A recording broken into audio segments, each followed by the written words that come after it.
Športnik leta je postal bronasti v metu kladiva na lanskem svetovnem prvenstvu Primož Kozmus. Za športnico leta so imenovali mladinsko evropsko prvakinjo v metu kladiva Barbaro Špilar. Naziv najboljše ekipe pa je prejela članska ekipa moškega rokometnega društva Dobova. Ko gre za domače okolje, z katerega izhajam, in seveda vedno je najprej moraš biti najboljši v domačem okolju in to mi seveda veliko pomeni. Kar veliko. Mislim, da si tudi v domačem kraju poznan, cenjen, to mislim največ pomeni.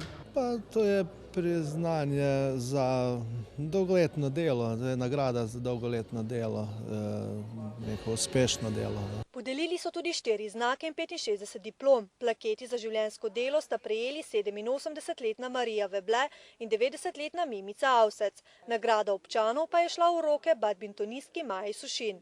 Šport v Brežicah je letos sicer veliko pridobil z izgradnjo večnamenske športne dvorane. Predvsem rokomet je po 30 letih čakanja na ta objekt le dobil prostore, tudi kegljaški klub se bo oživil na novo, strelski klub je dobil svoje izboljšane pogoje za vadbo. Prav tako bo pod streho te dvorane svoje mesto našlo veliko drugih dvoranskih športov, še dodaja Tomše.